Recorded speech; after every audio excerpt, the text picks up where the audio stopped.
before they vote.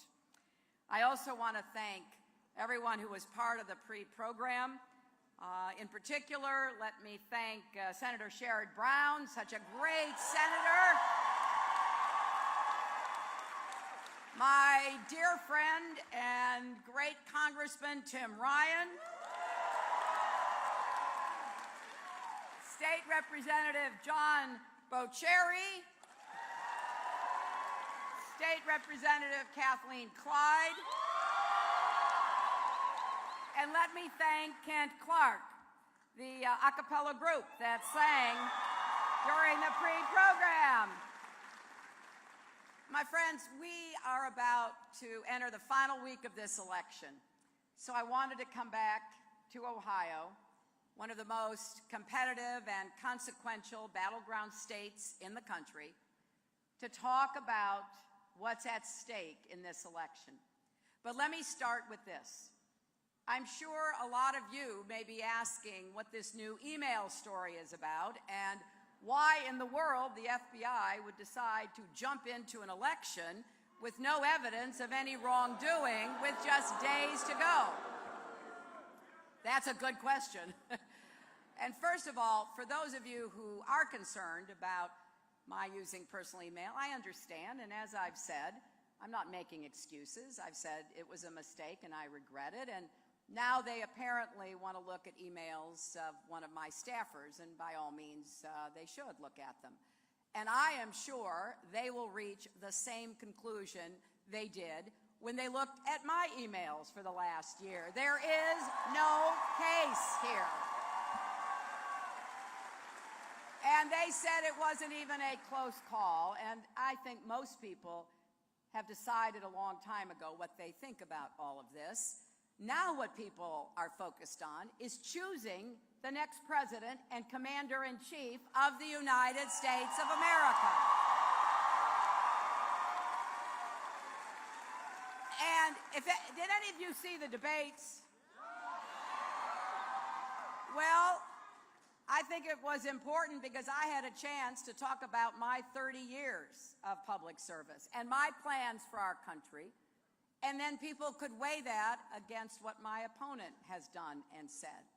I am running against a man who says he doesn't understand why we can't use nuclear weapons. He actually said, then why are we making them? And he wants more countries to have nuclear weapons: Japan, South Korea, even Saudi Arabia. Imagine nuclear weapons smack in the middle of the Middle East.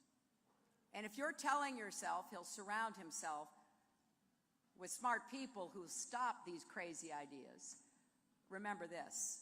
When he was asked who he consults on foreign policy, Donald Trump said he didn't need to consult because, and I quote, "I have a very good brain." He says he knows more about ISIS than our generals do. No, he does not.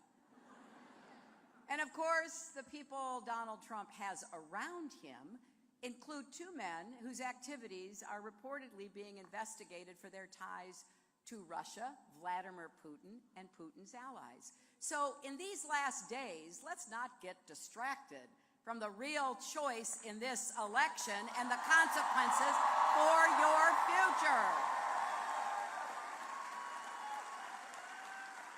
I started saying last June, I believe, that Donald Trump has proven himself to be temperamentally unfit and totally unqualified to be president and commander-in-chief. And I've got to tell you, I did not take any pleasure in saying that. I have known for years now people who ran for president, Republicans and Democrats. And I had my differences with Republicans and even with Democrats, but I never doubted their fitness to serve. Donald Trump is different. That's as serious as it gets. So today I want to talk about national security because when the election is over and people wake up on November 9th, we will have picked the person who will carry the responsibility for all of these weighty decisions. And that should really convince anyone how high the stakes are in this election. I just want to focus on three of the most crucial questions facing the next president. Can you be trusted to command our nuclear arsenal and make literally life and death decisions about war and peace? How do you handle a crisis? And do you know the difference between our allies and our adversaries?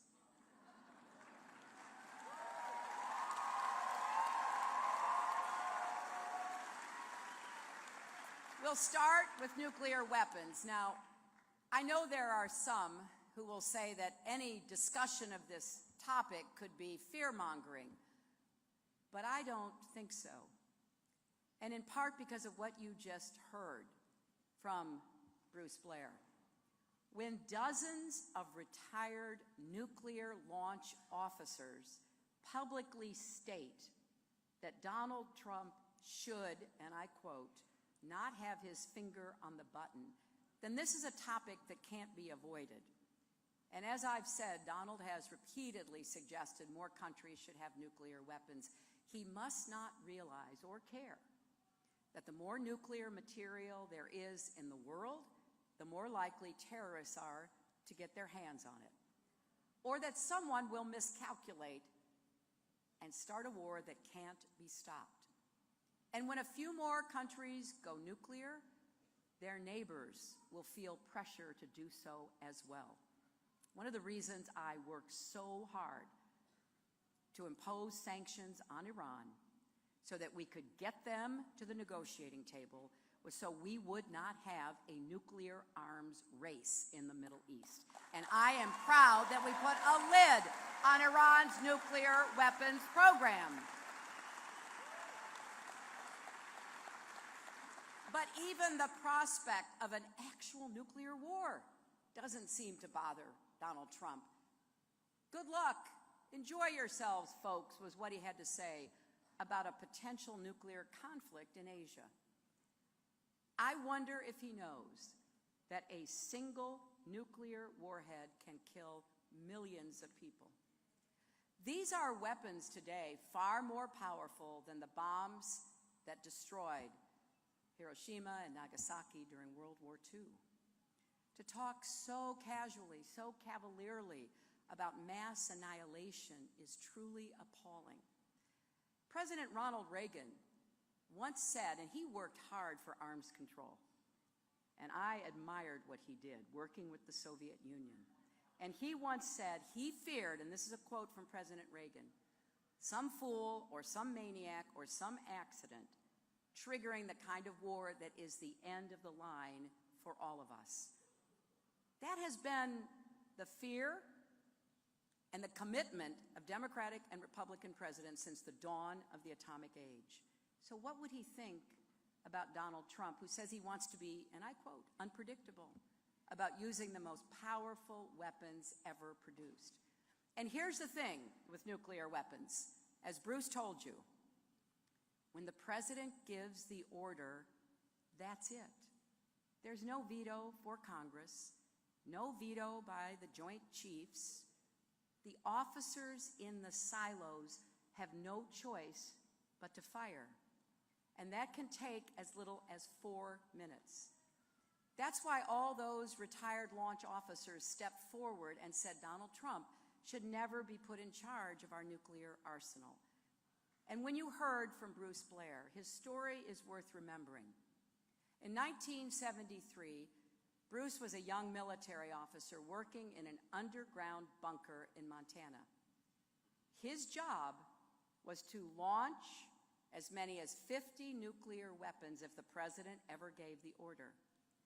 Then one night in October, as the United States and the Soviet Union squared off over an escalating conflict in the Middle East, the emergency message he had trained for arrived. Prepare for nuclear war. Like other American officers in bunkers and submarines and bombers around the world, Bruce and his colleagues started the process because that was their duty. They unlocked the safe, they took out the launch codes and the keys, and then strapped into their chairs to brace for the shock waves that would come if a Russian warhead detonated above them. Then they waited for the final order from the president. Thankfully, it never came. But when Bruce looks at Donald Trump, he sees his hair-triggered temper, and he thinks about what it felt like inside that bunker that night. As I've said many times, a man you can bait with a tweet is not a man we can trust with nuclear weapons.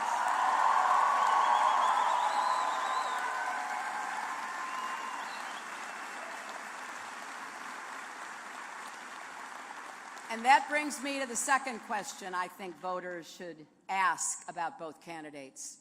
How do you handle a crisis?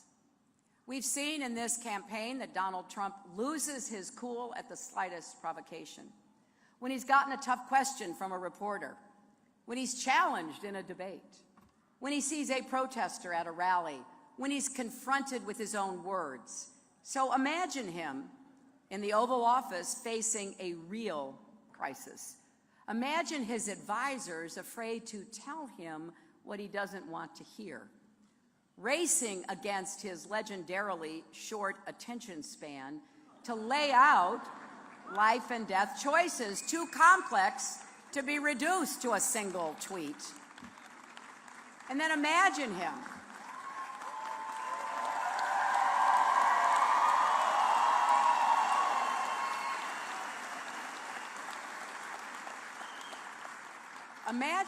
plunging us into a war because somebody got under his very thin skin. Now, thankfully, he's never been in a position where he had to help make life and death decisions for our country. But there was one national crisis where we did get a good look at how Donald Trump handles himself. Donald is a New Yorker, and his finest moment in this campaign was when he defended New York against Ted Cruz's attacks in a debate. And he invoked the days after 9/11 when New Yorkers really came together to take care of each other. I couldn't agree more. That's why it was so upsetting to learn what Donald was actually doing on 9/11. After the world watched with horror as the Twin Towers fell, he called into a New York TV station. And even on that horrible day, when thousands of people lost their lives, he couldn't stop himself from pointing out that now, because the towers had fallen, a building he owned was the tallest in Lower Manhattan. What kind of person brags at a moment like that? I'll tell you, someone who should never set foot in the Oval Office and serve as Commander-in-Chief.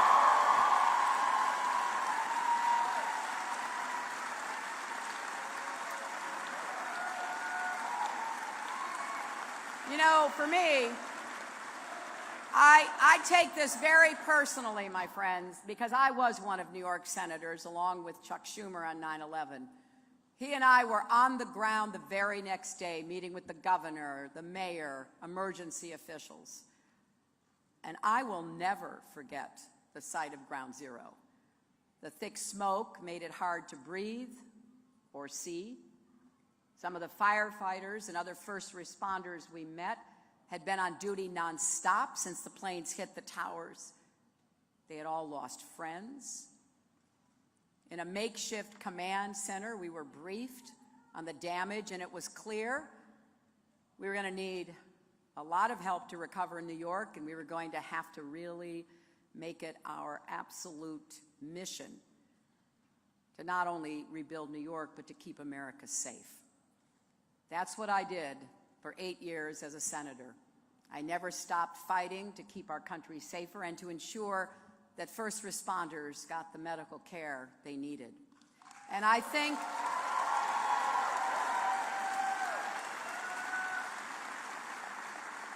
it's important to reflect on what each of us has done in moments like that. Because a lot of the crises that come at a president are not predicted. they happen? I'll tell you a quick story. It was after President-elect Obama asked me to be Secretary of State, but before the inauguration. And I got a call to come to an emergency meeting in the White House in the Situation Room. And the new Obama national security team was on one side of the table, and the outgoing Bush national security team was on the other side. And the Bush administration had gotten credible intelligence that there was going to be an attack at our inauguration.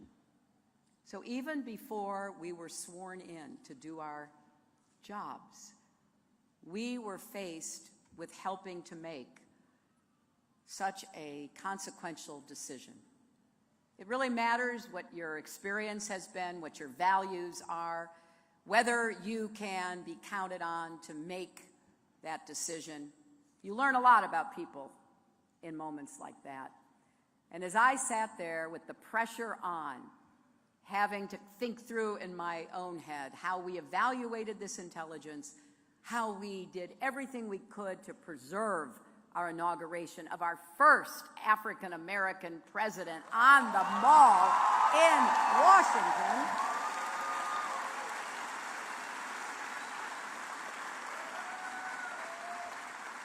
We made the decision to go forward. Obviously, some of you might have been there, but we also did everything we could to double our efforts to find out about the intelligence and to secure the hundreds of thousands of people who would be there. So you have to ask yourself, in a crisis, who would you trust? Who will listen to good advice, keep a level head, and make the right call? Because that's the person you want as our President and Commander-in-Chief.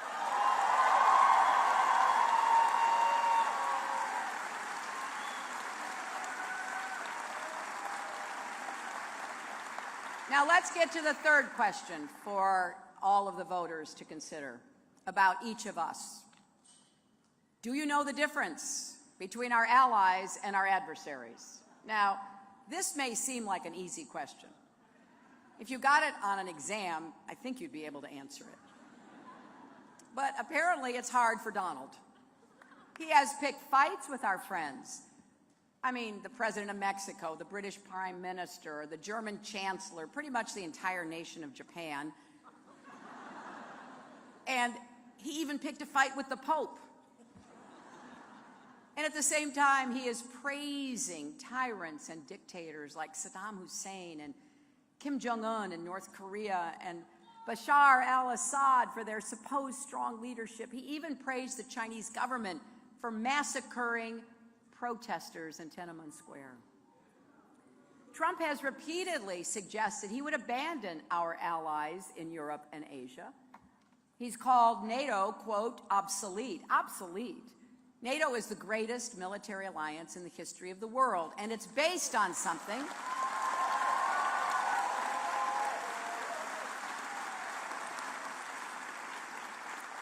It's based on something called Article 5, which says an attack on one is an attack on all. And Article 5 has only been invoked one time, when our allies came to our defense after 9/11.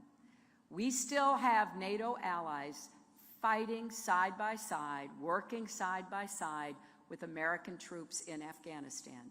They joined us in going after al-Qaeda and bin Laden. Now, we're supposed to tell them we won't have their back? And by the way, right now, our NATO allies are helping identify and track terrorists who threaten America and Europe. They're hosting radar and missile defense installations that protect us against potential threats from Iran and elsewhere. And as our NATO forces in Afghanistan stand shoulder to shoulder with American troops, they share the risks and burdens. Now they're moving into the Baltic states to deter Russian aggression. Treating our allies like the small businesses and contractors that Trump exploited and stiffed in Atlantic City, hanging them out to dry would make our country and our world less safe.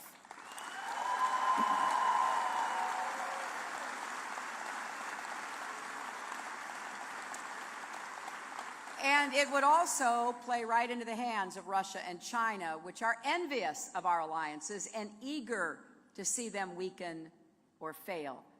But maybe that's the point, because what's most striking about all of this, and I would argue most important for voters to consider, is the relationship between Donald Trump and Russian President Vladimir Putin. As former Secretary Madeleine Albright put it, and I quote her, "We have never seen a mind meld of the kind between the Russian leadership and a candidate for the presidency of the United States."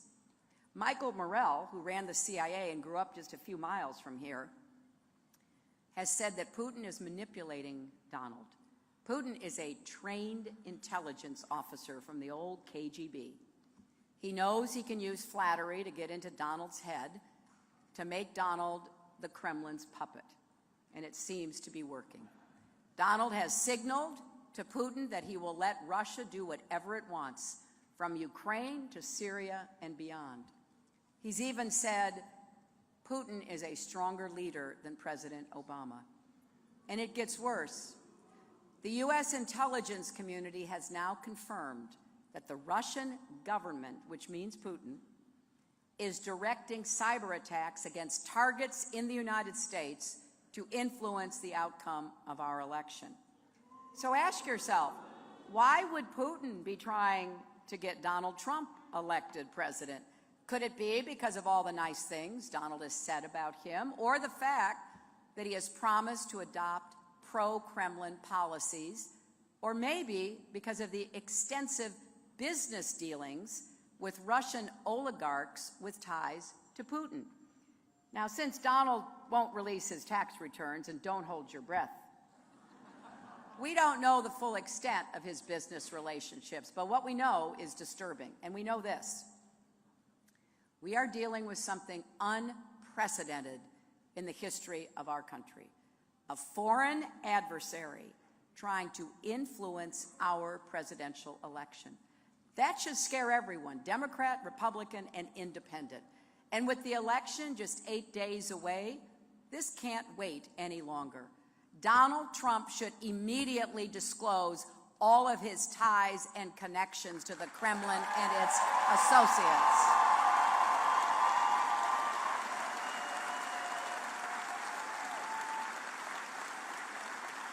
The American people deserve to know the full extent of these links and how they relate to what the Russians are doing in our election.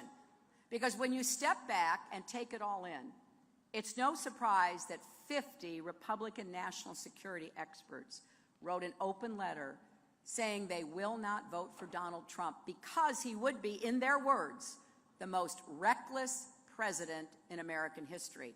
And it's no surprise that not a single former president, Secretary of State, or national security advisor from either party has endorsed him. And it's no surprise that Bob Gates, who served 8 presidents over 50 years, Democrats and Republicans alike, has said Trump is, and I quote, beyond repair, stubbornly uninformed about the world and how to lead our country and government, temperamentally unsuited to lead our men and women in uniform, unqualified and unfit to be commander-in-chief, unquote.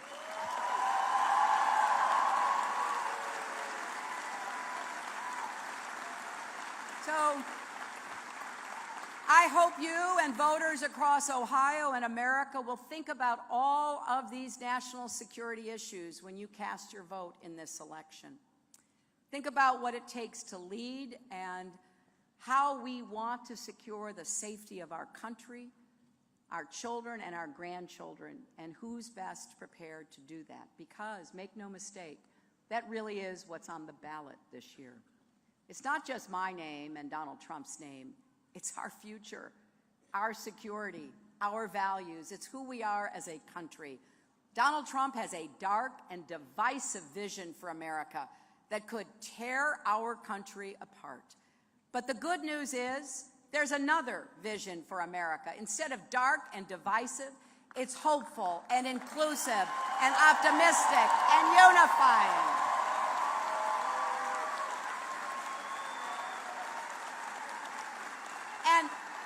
It is big-hearted, not small-minded.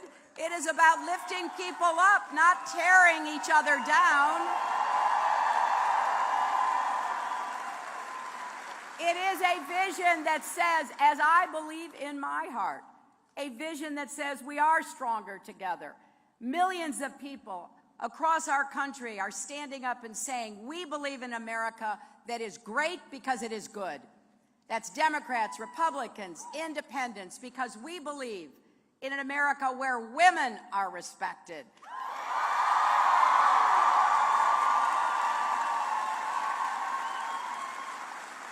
An America where veterans are honored, parents are supported, workers are paid fairly. An America where marriage is a right and discrimination is wrong. An America that leads in the world and lives up to our values, where everyone counts, everyone has a place, where the American dream is big enough for everyone. This goes way beyond politics and partisanship. We're really talking about what it means to be an American in the 21st century, about the basic lessons we want to teach boys and girls, our kids and grandkids. It turns out, if you dig deep enough through all the mud of politics, eventually you hit something hard and true, a foundation of fundamental values that unite us as Americans, basic beliefs about equality and opportunity and freedom and common decency. That is something to defend and build on, and in the end, that is what this election is all about. And here in Ohio, you can make the difference. Early voting has already begun, so now is the time. Every phone call you make, every door you knock on moves us forward. You can go to HillaryClinton.com and volunteer. You can text JOIN to 47246 to do the same. You know, sometimes, if you've studied history, you know the fate of the greatest nations comes down to single moments in time. This is one of those make or break moments for the United States.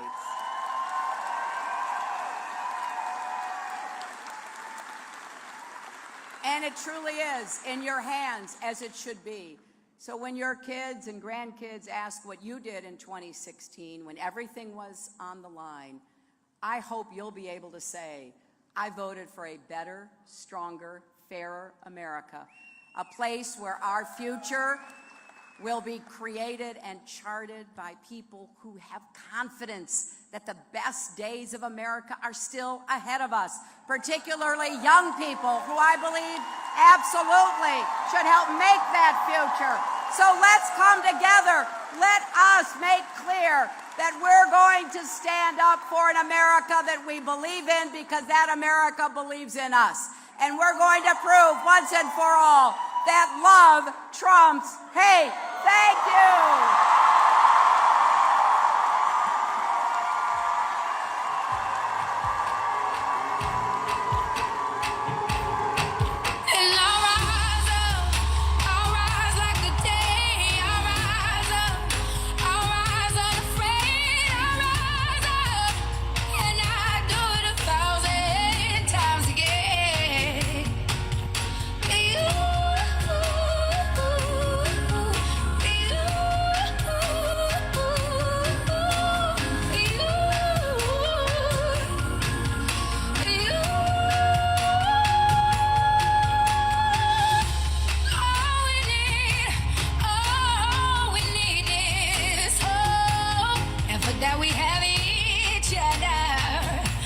For that we have each other, and we will rise, we will rise, we'll rise, we'll rise. I'll rise up, rise like the day, I'll rise up in spite of the age.